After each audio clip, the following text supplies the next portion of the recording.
Well, hello everyone. My name is Sue Downey, and I am the education chair for the International Nanny Association. We are so excited to have you on with us today and our amazing panelists who I know are going to have some great information to share with you. I'm going to get them started in just a second, but I want to remind you if you could keep yourself muted with this many people in the room, as you probably know, because we've been living on Zoom for a while, it just helps keep the sound down. But if you have something you want to say, you can either hit the raise your hand button or give us a wave or just unmute yourself and try to make a comment. We'll ask that you keep your comments and questions brief, just because we have a lot of panelists and a lot of things to talk about. But we do want to hear from you, and we're excited that you're here. I want to thank you again. Make sure that you check out our YouTube page for other. We've had two great series that are available to everyone, not just members, and that includes the COVID webinars that we did, as well as a diversity series that we did. And if you've liked what we're doing, become a member because we keep going with these webinars, and we would love to have you be a part of what we're trying to do with INA. So, with that being said, I am going to ask our panelists to just briefly, a couple sentences, tell us a little bit about themselves. And I'm going to start with Nicole. Balak, is that the right way to say your last name? Balak, Balak. Excellent. Yeah. It looks so. My maiden name was much harder, so this one looks so easy, and so everyone tries to make it hard, but it is really easy. It's Balak. Yeah. Hi everyone. I am a nanny in North Carolina now. I nannied in Colorado and Southern Louisiana, and now I work for two part-time families. Both have twins. I've been a nanny to about six set of twins, so it's been Wow. interesting, to say the least, juggling two families during the time of COVID.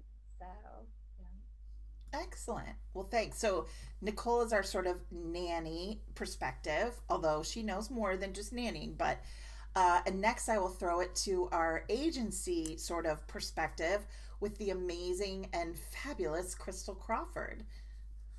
Hi, everyone. Good afternoon. If you're on the East Coast, good morning to everyone else that's on a different coast or time zone. My name is Crystal Crawford. I go by Crystal Gale in the industry now, also known as the Nanny Broker. I'm the owner of Elite Metro Nannies, which is a placement agency here in Atlanta, Georgia. We focus on events like weddings and corporate events, and also working with high profile clients as well. During the pandemic, most of you all may know about Clearly Nanny, which is another business that I started. It's collectible enamel pins that honor, celebrate, and uplift hardworking nannies like yourself. So thank you, INA and Sue, for having me today. I look forward to having a discussion with the panelists. Excellent. Thanks. So, then I'm going to pivot to our NCS perspective with my good friend, and what a smile on this face. I love her so much, Chevelle Frederick. Let me unmute. I'm sorry. Hi, everyone. Hi, Sue. My name is Chevelle Frederick. I'm an elite level newborn care specialist and co owner of Harmony Baby Concierge here in Dallas. We are a boutique NCS agency. I've been an NCS for about 4.5 years now. And at one point, I was a nanny NCS hybrid. So I've kind of done everything so far and just love my babies. But I'm so grateful to be on this panel with these amazing ladies, and I'm looking forward to the discussion today. Excellent. Well, thanks for joining us. And finally, but in no way any less amazing than anyone else, is my longtime friend, Rachel Lawrence, who is from Homework Solutions. And she's the business perspective. Rachel, tell us a little bit about you. Like Chevelle, I've sort of done this and that in the industry and so know it from many angles. I originally was a nanny, then I owned a nanny agency in a small southern town.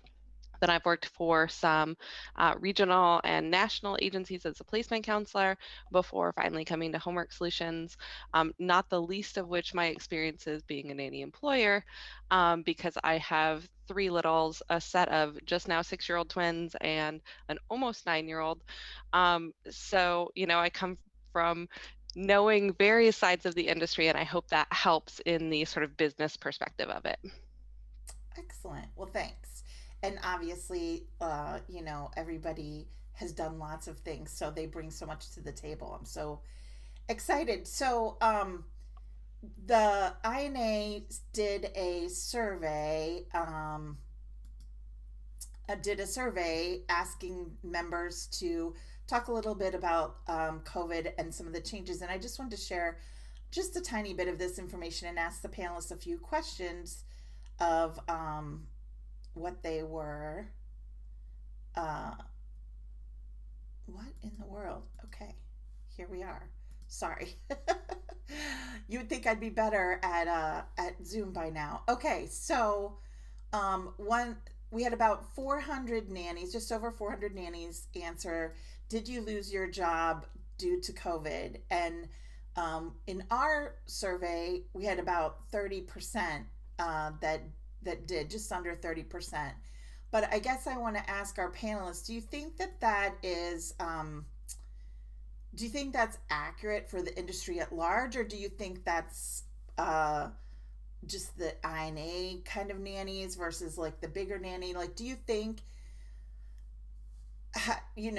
how many nannies do you think really lost their jobs? I think this is Crystal.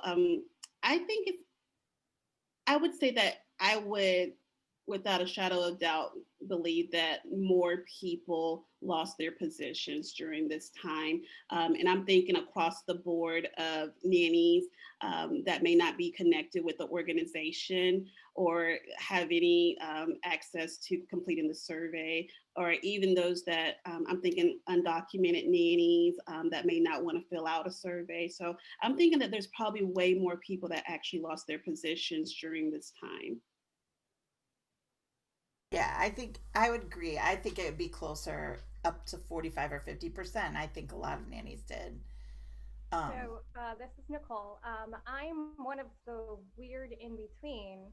So I had already put in my month notice right at the beginning of the pandemic, and I it was before everything was shut down. And then when things were shut down, I had lost my job, or they reduced that month by 2 weeks.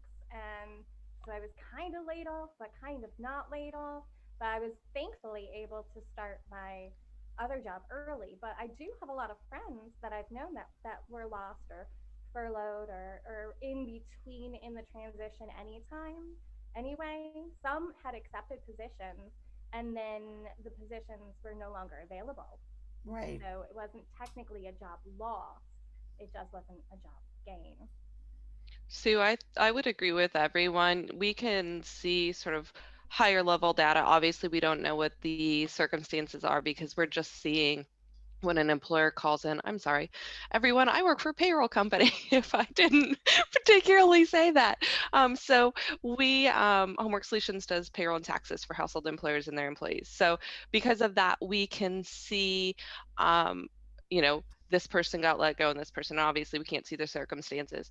But I would agree that I think it's probably higher than these stats reflect. Although I will say what I noticed as we were going through all of this is it was really regionalized.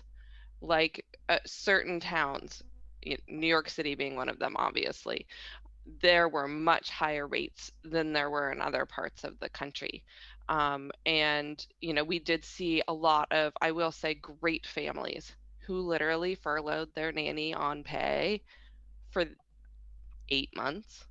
And then, of course, we saw families that maybe didn't do that. But it was really spread out. And I will say, if you were in certain locations, these numbers, I think, would have been completely flip-flopped. Yeah. No, I think that's. Oh, sorry. This is Chevelle. I was just going to say one thing that maybe this data didn't take into consideration too is, at the beginning of the pandemic when everyone was being laid off, um, also there were more jobs that came on because daycares closed. And so you also have to think people may have lost at the time of this survey, people may have lost a job in the beginning, but they may have also started a new job, maybe not at the same level that they were at, but they did get a job eventually. So some of that data may or may not be there as well because they did get another job. That leads me to the next stat, which was a little surprising to me. Although I think that it speaks to the different responsibilities that nannies are taking on now. Has your income increased or decreased since the beginning of 2020? And a lot definitely did increase, but a sizable amount increased as well. So I think that has to do with a few different things. Does anybody want to speak to that? Absolutely. I would say that the increase may have came from the additional duties, the additional hours around the clock. I know that I had some nannies that were already in positions, and their employers worked in the medical field. So that at the beginning of the pandemic, those schedules were unpredictable. They were staying at the hospital longer, and so their hours increased. And of course, that made their salary increase. As far as decrease, I would say for that particular section, we had a lot of families weren't necessarily understanding what the hourly rate was for a particular nanny. And so we have families that had never had in-home childcare, and then well, hey, in Atlanta, this is the starting rate. And we got a flood of parents are saying, well, that's too much. We can't afford that. And so I would suggest like pods or nanny shares to help decrease, but still understand that they have to be on the books. Right. Yeah, agreed. I actually have seen in some of the nanny job boards here in the Dallas area, um, definitely families who have never had a nanny before, probably had a daycare experience, they had no other choice, and the rates starting off were so much lower than what I had seen before, and kind of made me feel bad for my colleagues who did lose their jobs and had to find another job as they were starting within almost $5 an hour less. That's what parents were posting, about $5 an hour less, and wanting all of these duties on top of it. So, it definitely, I think also what happened was the market kind of got flooded with a lot of people who came from outside of being a nanny or haven't been a nanny for a while, or were college students who were now home. And so they were kind of, bidding underneath what most professional nannies were making. And so it kind of watered the market down a little bit. So that's where I can see that a decrease came in as well. Nicole, Yeah, I agree 100% with what she just yeah, said. this slide too. I think that one big difference that we are going to see, and this is going to be moving forward, I think, is that now one or more, like a sizable amount of parents are now working from home. So as a nanny, do you think that gives you the power to ask for more money? Does it less? Does it the same? What do you think this means for us in the future? Well, it means that we have to get really comfortable with boundaries. I put the extra and extrovert, so I warn everyone ahead of time that if you're working from home, you need to hide, not from your children, but from me, because I will talk your ear off.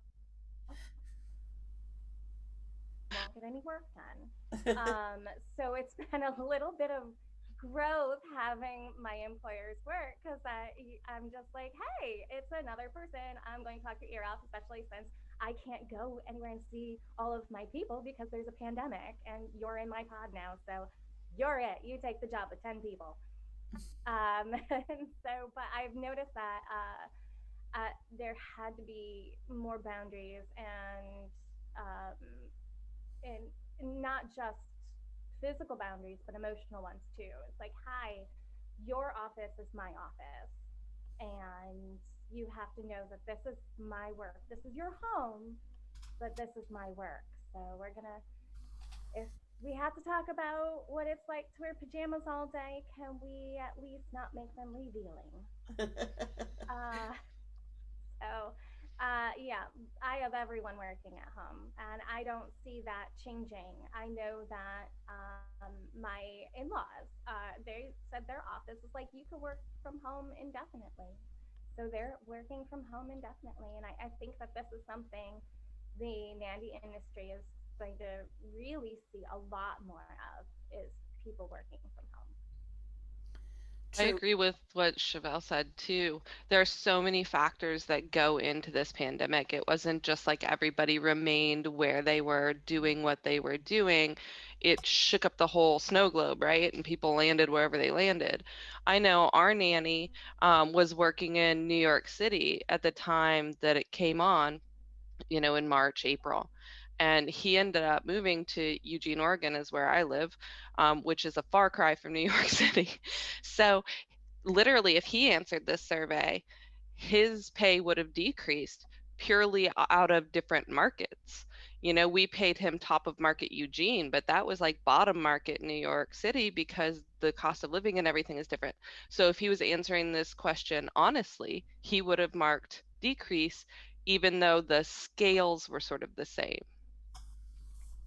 Right. Crystal, when you talk to parents and you're doing your intake with them, um, I know it used to be that nannies could demand a little bit more money sometimes if they had work from home parents. Do you see that being something that still can hold up for nannies, or do you think it's now become normalized so it's just going to be part of what we need to deal with? I'm torn because I do believe that um, they should, get a little bit more for stay-at-home parents. But unfortunately, Sue, it's becoming the new norm. And as agency owners, we're having to adjust. I'm teaching nannies how to be creative, maybe get some certifications like curriculum planning, reaching out to some educators to see what they're doing to boost up your resume as well. And so I come from a family of educators. So whatever my sisters get, Whoops. Crystal, I think you froze. edu- Oh, there you are. uh, I was saying, unfortunately, we're also becoming virtual learning assistants, helping the students throughout their day. And so the same type of training that teachers are getting right now to help with that transition, I'm also forwarding over to the nannies that I'm networking with. Right. Yeah, and that was another for some reason it's not sharing, but we asked the question, does your job now consist of helping with virtual learning or homeschooling? And it was almost 50%. It was 45% of nannies said yes, they were helping with some of that, which is another duty that you really can't get paid enough to help with virtual learning. Okay, so I want to sort of pivot a little to a couple of things about the businesses. One of them is that nanny agencies reported that we didn't have a huge response from them, but of the response we had, they said 50% or more a decrease in business at the beginning since the start of the pandemic. Do you feel like agencies are still in that zone? Like, are they still at less, or do you think it's recovering? The demand is recovering. I think with our I agency believe partners, that. I'm sorry, go ahead, Crystal. No, go ahead, Rachel, because I would like to hear from your perspective too. So we have a lot of agency partners, over 200, I think, around the country. And I noticed with them that it was these sharp women, these bright, savvy business women that I think turned that around. Because we certainly saw in the beginning this decrease and need for additional resources, meaning educational resources and things. And then the shift I saw in this industry that I have been in so long, I was so proud of us. It was like literally turning on heels people were like, okay, that doesn't work anymore. Let's do this. And I think that can be said for the nannies as well as businesses, right? I think this industry is really good at that because we deal with children and we deal with families. And any of us who have been in this business for more than about 32 seconds know that like that is the key, right? Because no two families are the same. When you're doing a placement, two kids are the same. And so I think we did that better than most industries because we did see this dip with agency partners at the beginning. And then it was like they said, okay, we got to figure this out. We can do this. We can do that. We can add this service. We can help people with this. And all of a sudden, we saw people come back to a more stable place. And so, I don't know if everybody's exactly where they would have wanted to be, but the shift I think was amazing. Yeah, I would agree with that too. And that is also in the survey. Do you feel that you've changed the way that you do business in general? And again, almost 50% have changed, well, more than a lot of the way they do business. And 50% has made at least minor adjustments. So almost everyone has shifted. So the agencies are not doing things the same way that we've been used to for some time. Okay, so that's kind of the information that I wanted to share. But now I'm going to ask for some advice and ideas for the future. And I guess let's start out on a positive note. And I'll just ask all of you, what's been the biggest lesson or gift that you or your business has received from this? Because I think we can all admit at this point, we have a little hope now that there's an ending, but that some good things have come out of the situation that we've been in. So if you could share a lesson or some positive that's come out for you. Let's start with you, Chevelle. Yeah, I was thinking about this. So for me, the positive that's come out of this pandemic is people are having babies left and right. So on the NCS side, we are seeing an incredible boom in business. I said at the top of this, I'm also a small boutique agency owner as well as I work as an NCS, full time. And so we just have babies coming out of the woodwork. We can't keep up sometimes, and so a few positives.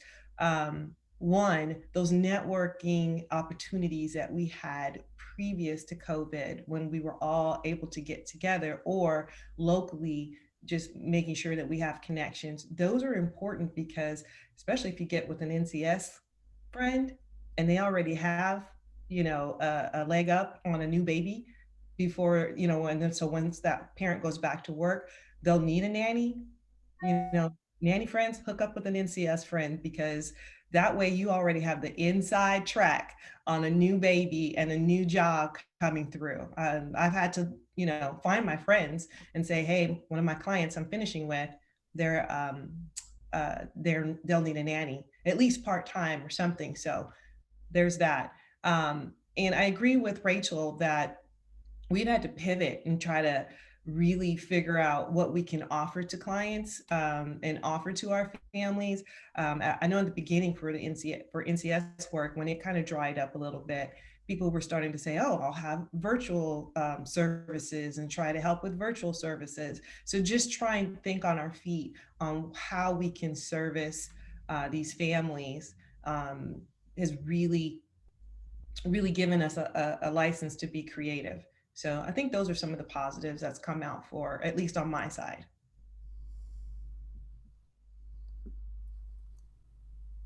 Crystal.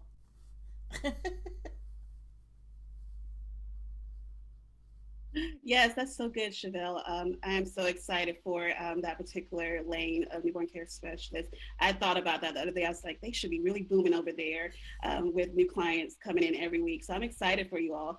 But I would say the biggest lesson or biggest positivity or reminder during this time was me remembering to use what you already have. We're also gifted with different talents.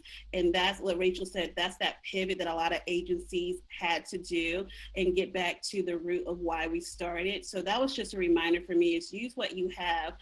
We've been in similar situations before where business was low or slow during certain seasons. So we had to get creative. I started a product-based business during the pandemic, which I had no idea was going to take off. I was just trying it out. And clearly Nanny has made a lane of its own. So I tell other agency owners as well, is you just look for a product. You never know if the nannies are going to need it or if the families are going to need it, and just diversify your portfolio to have extra streams. And the nanny coaching is where it's at right now. I was not expecting that to pick up as well, but there were some nannies that really need that extra support during the pandemic because some of them were living and they had not seen their own personal families. And with my social work background, I was able to use that skill set. So I basically used everything I had and just packaged it up and put it out there. And so that was part of my personal pivot for the industry. Awesome. Nicole, what about you? Unmute. There you go. Unmute. I I have to slow down. I was so happy being in an area that had a lot of nannies that I was planning play dates and all the libraries did all the story times before the pandemic. So it taught me that go back to what I love about nannying, and that was being intentional and outside. And so it brought me back to slowing down and being intentional with my charges about why I do this, what's important, and what isn't. That has really helped a lot. So. That's really interesting. So it's not just, it really changed your relationship with your actual work with the kids. Mm-hmm. That's amazing. I do miss library story times so much. So. Don't we all? Play I miss the playground more than I can say. Rachel, what about you? What about from the business, from tax prep and all of that? Yeah, so it was interesting. It took what I'm sure it appears on the outside that what payroll companies and supporting industry businesses like us do is very like 9 to 5 desk job kind of thing compared to what nannies do and agencies do, which seems so much more dynamic. And coming from those backgrounds and knowing the ladies of this industry and a few gentlemen that I do, you know what was really nice is to be useful. Not that our day job isn't useful. You know, what I do day to day when there's not a pandemic, I love and I find fulfilling. But all of a sudden, people needed things from us that were unusual. And it was so nice to be able to say, I got you. You go take care of whatever you need to do. I will research this strange law that possibly impacts this strange COVID that maybe comes into play in the nanny world, but only if you have 2 employees, you know? That was really fulfilling to work with these, you know, people I'd known for years and then people I'd never met that called and said, someone said you could help me. That was really professionally fulfilling.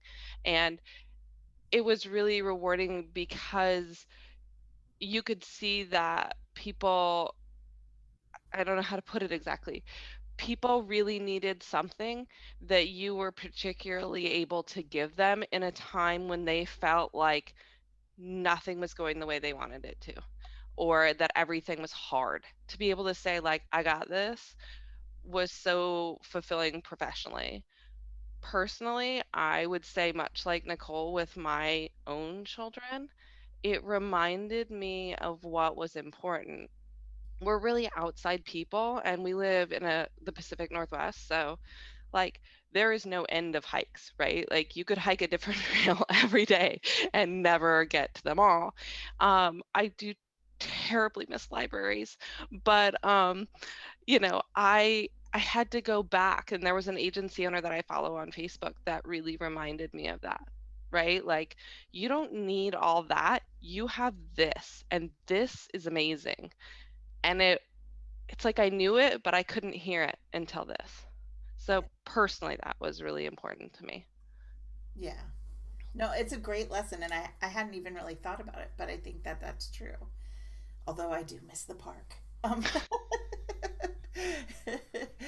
um, what my I wanted to talk a little bit about any resources, and I'm gonna just stay with you for a second, Rachel, because I feel like one of the big resources I used was Homework Solutions, and the tax companies, when things were changing and nannies didn't know if they could get unemployment and how that would work, or whatever. Are there any resources, or either that you used and needed and you were glad you could find them, or things that we need to sort of develop even, that would be helpful for the rest of this pandemic and maybe even in the future,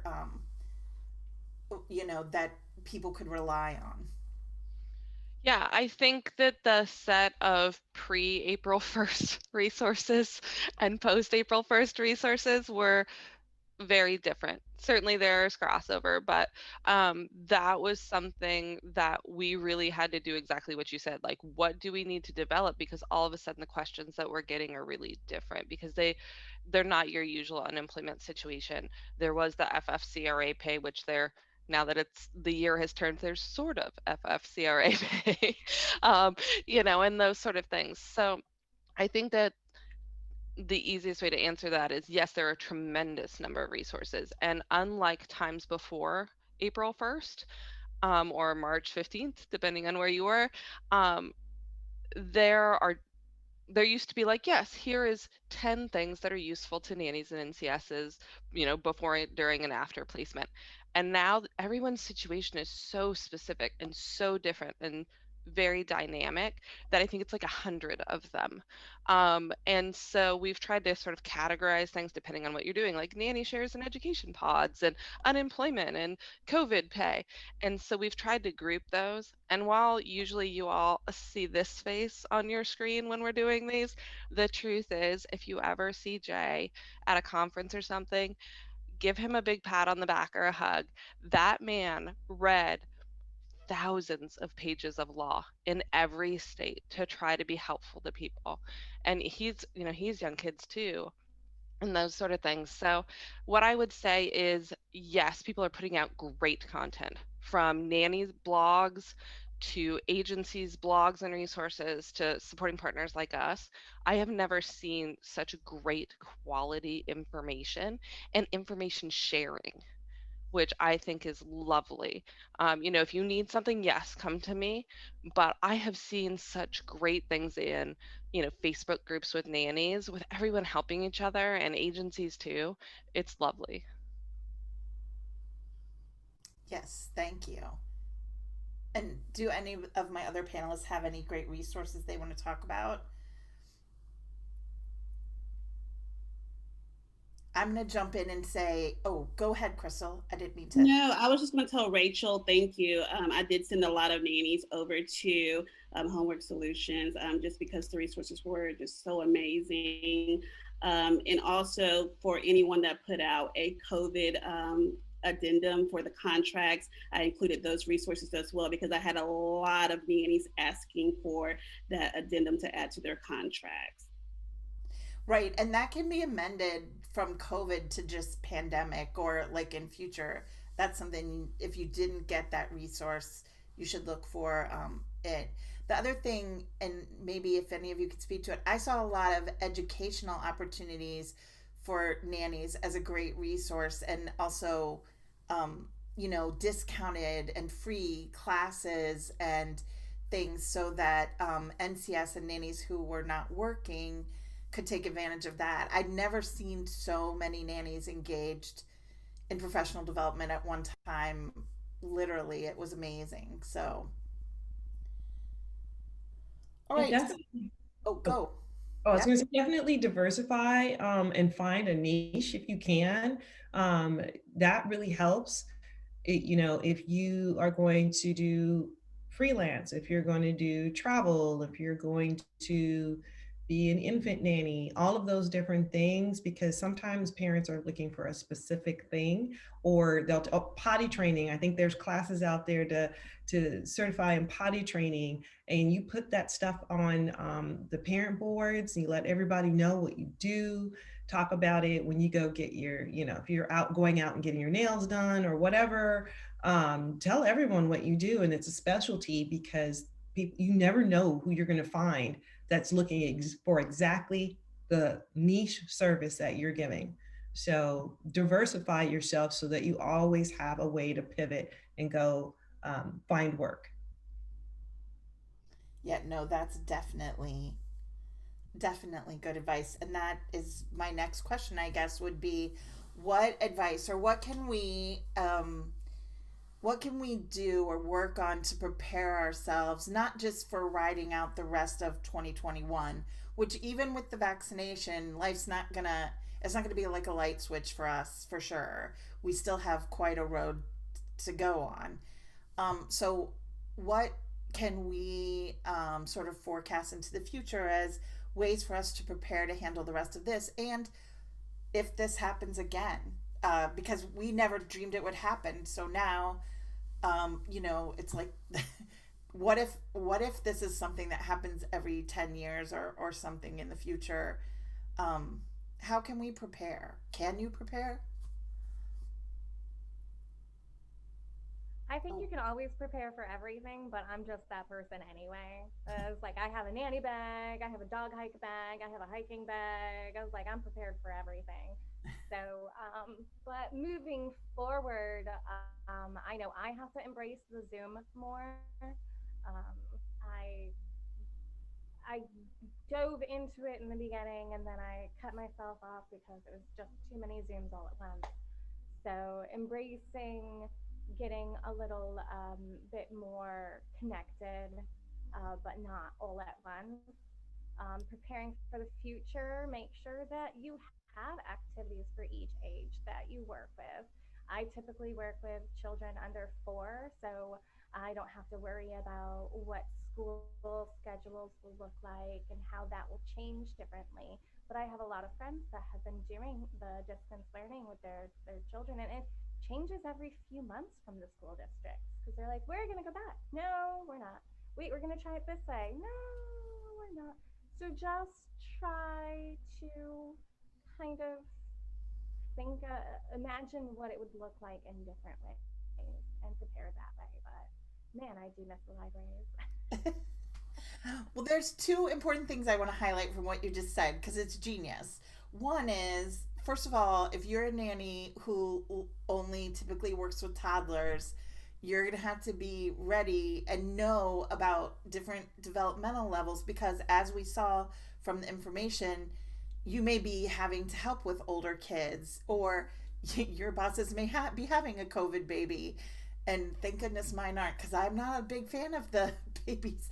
But you're gonna have to be more. That's like a big change for nannies. That there's a wider age range that we're gonna have a big number of people working in, and also embracing technology. It's not just Zoom, but we have to be more.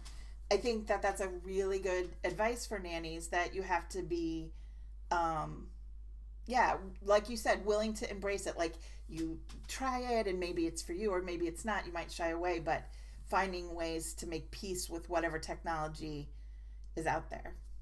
Well, we watch story times with the toddlers. We have story times that we watch once a week with goats, and so I like watching the goats try to eat books. But and that's one thing that we never would have had Right. before because we were seeing real story time, and computers and technology was completely off the board for less than 4. Right. So that's different for me is that I was like, oh, we can have screen time. And what does that look like? And make sure that it's safe and without Right. getting addictive. So Yeah. that's been my different focus of like, okay, how am I going to plan for that? Excellent. Excellent. Who else? I would Okay. say, as I mentioned before, make sure that you are networking, even if it is on Zoom. If you see someone that you know, are that you've seen online, you see that they're an amazing person, reach out to them. Facebook, Messenger, you know, Instagram, whatever. Make a date to say, hey, you know, can I talk to you? Can we kind of connect a little bit? Because um, they're going to be your go-to person, and you're going to be on their mind to be able to refer things out to later on, or if you see if they have a question or if they have a resource. So don't be afraid to reach out to people even though we're not seeing them in person.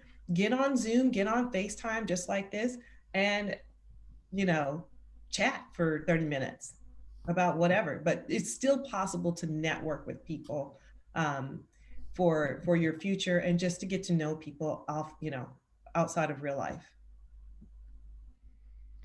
Yeah, I will definitely say that nuts and bolts kind of information, that, you know, I couldn't agree more with Nicole and Chevelle about the networking and the thinking outside the box. But please, please, please, please be paid on the books. I heard so many sad stories over the last year of people that had to choose between throwing a work family that they loved under the bus to get their unemployment, or trying to figure out how to pay their rent and feed their own children. Please work on the books. If you don't know what that means, or you don't know what to ask for a wage that's high enough to have taxes removed and have your at-home needs, take-home needs met, reach out to me or to one of the other payroll companies. Um, that is so critical. And a lot of people don't realize it's critical for later. You're going to want to retire someday. And assuming we can keep the Social Security intact, you're going to want to get that. A lot of people don't realize that it's pay to play. You don't pay in, you don't get a payout. That and Qsera, if you haven't heard of it, again, call me, look at our resources.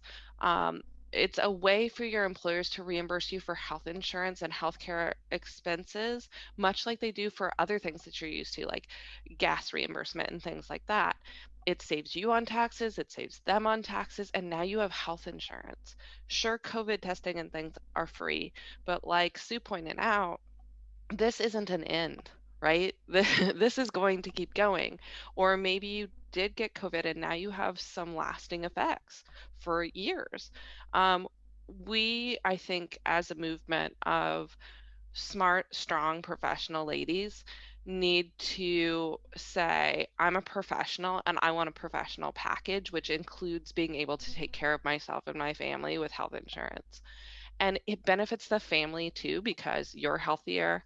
Like I said, they have lower tax burden if they offer it to you. All of these things, it's a win for everyone.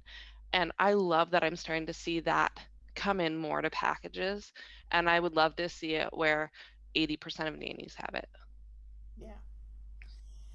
Yeah, and the on the books thing is crucial because it meant life or death for people almost. Like it really was. And I don't think that that's, I think you will see some families or some nannies kind of slip back, but I am hoping that that's a trend that doesn't go away after this, is that people realize there was a reason for it.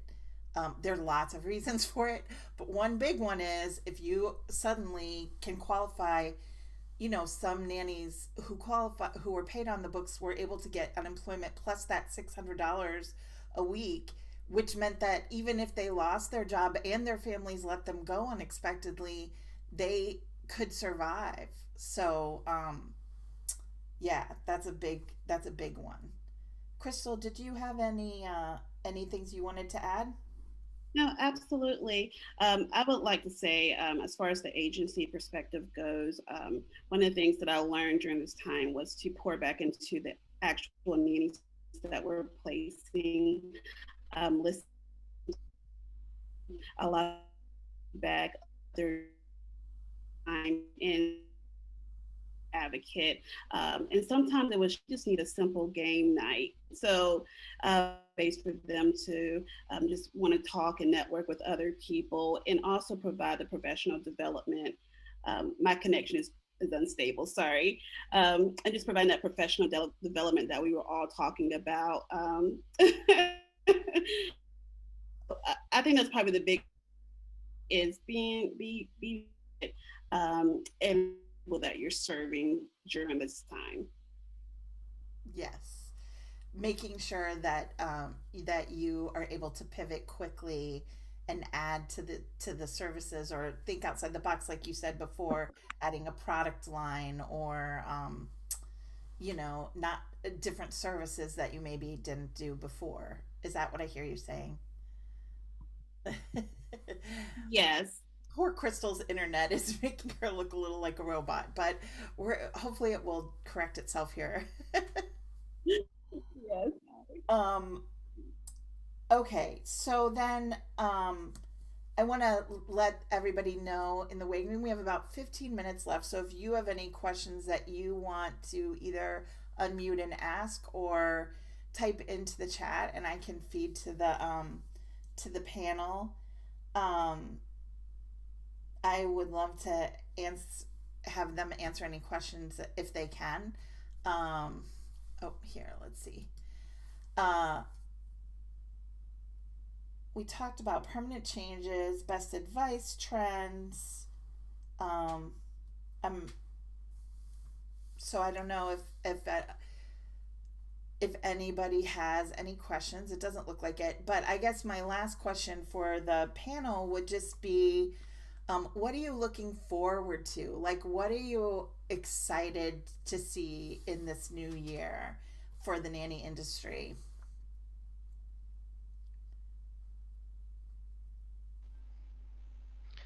I can't wait to go back to conferences. I love conferences. As as any of you have seen me at a conference, like I will stand in a pair of heels for 18 hours just to talk to you ladies. I really enjoy going. And I know some of our opportunities this year will not be in person, but having been to the non in person, the virtual conferences over the last year, I would so encourage you to still come. I know it feels odd, especially if you're not a technology person. I'm sort of like Nicole in that way, that you will see the occasional picture of one of my children on Facebook, but otherwise I'm like never on. Um, so I get that there's a learning curve sometime to it, but talk to one of your nanny friends, partner up with someone if you need that help so that you can get on to the virtual conferences, because you finish the day, whether it's in person or virtual, just feeling like you're one of a team, you're one of a group. It's such an isolating industry. I was a nanny for a decade. And I can't imagine now it would be so much more so.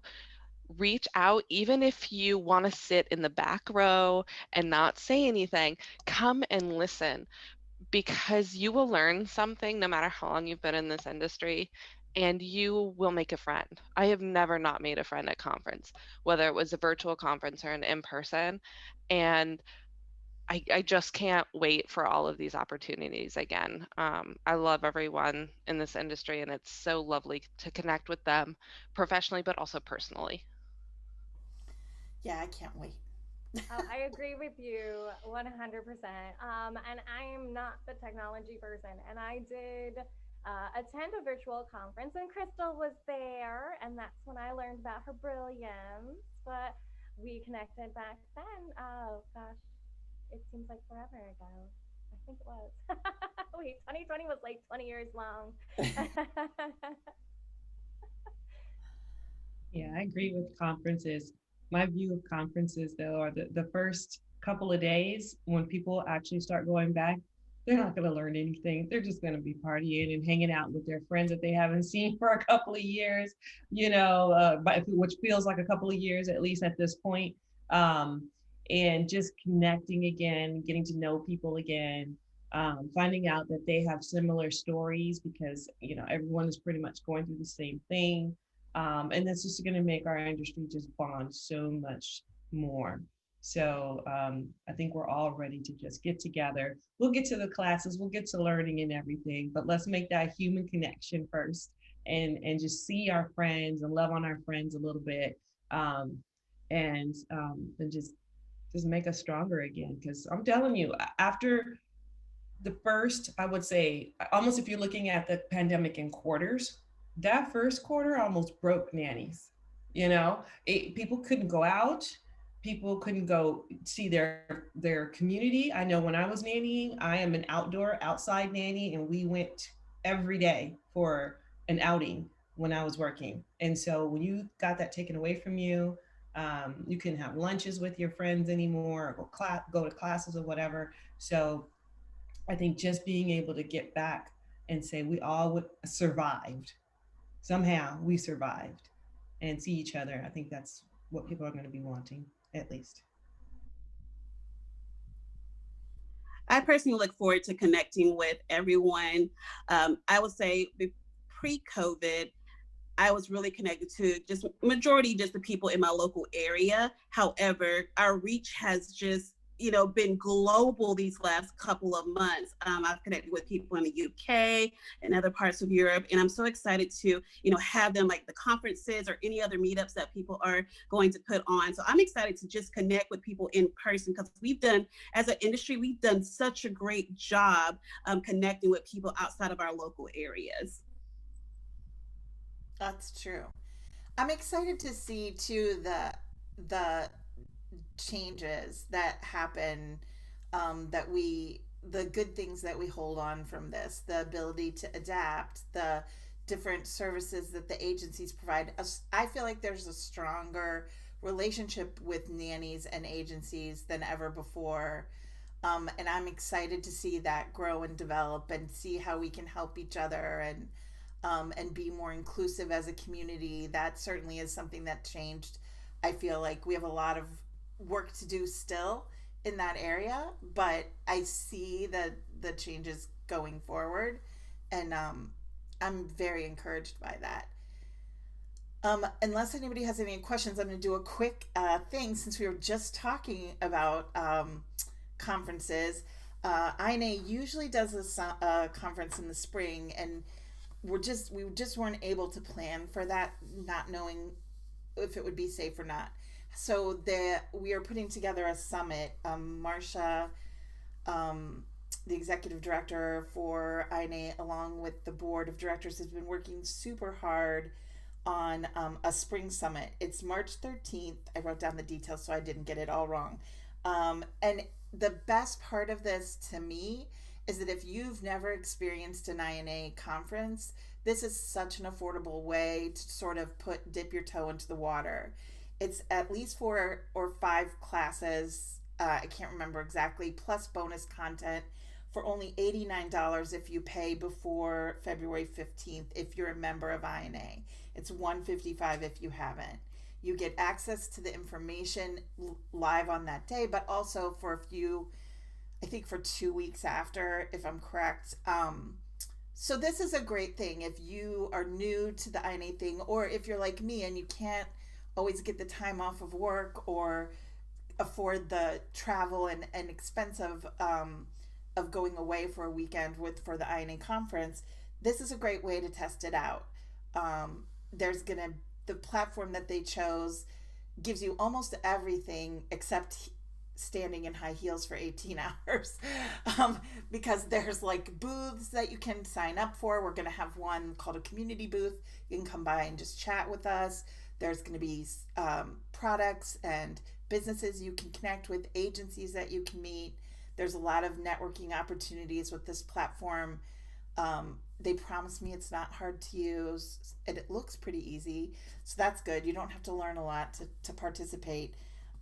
So again, mark your calendars for March 13th and come join us. $89. I know that's not cheap, but it's definitely affordable, hopefully, at this point, and we would love to have you give it a try. I know there's lots of other choices out there too, and so hopefully everybody's connecting. Don't forget to ask your employers about the continuing education and sell it to them. Hey, it would normally cost about $500 for all-inclusive trip plus time off. Then Right. $89. Non-taxable reimbursement. They don't have to pay taxes on it, neither do you. Look at what wonderful panel with all of that great advice. Yeah, that's true. All you have to do is go to them and say, "Hey, listen, print off, a little bit on, or send them an email and just say, I saw this opportunity. There's a couple of speakers that look really interesting." So the way that it works is there's a nanny track, an agency track, and an NCS track. But when you register, even though there's those 4 classes in maybe where you are right now, you can go and access any of the classes. So maybe you're in NCS and you want to go to a business class on branding, or I can't remember all of the classes right now, but there's one on trauma induced care. There's a lot of really interesting ones, and you can go to any of them or all of them. So really, it's not just 4 classes; it's 12 classes.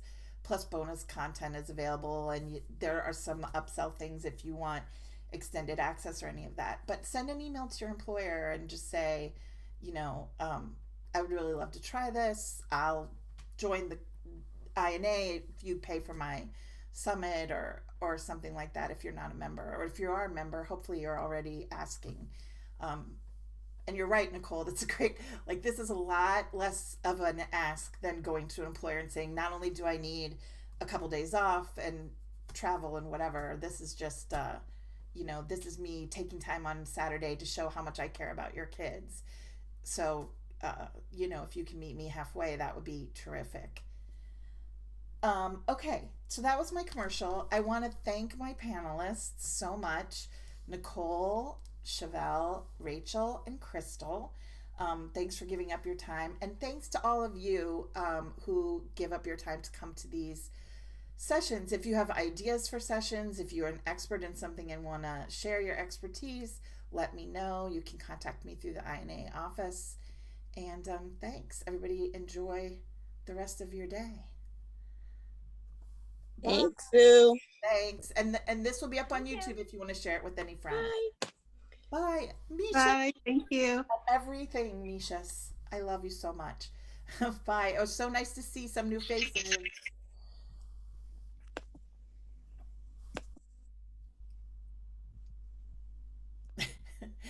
It's always so fun to watch this part as everybody just sort of goes away. Thank you, all of my panelists, very much. Thanks for giving up your free time. That was amazing. I really appreciate it. Thank you. Thanks. Bye, guys. Bye. Bye, everyone.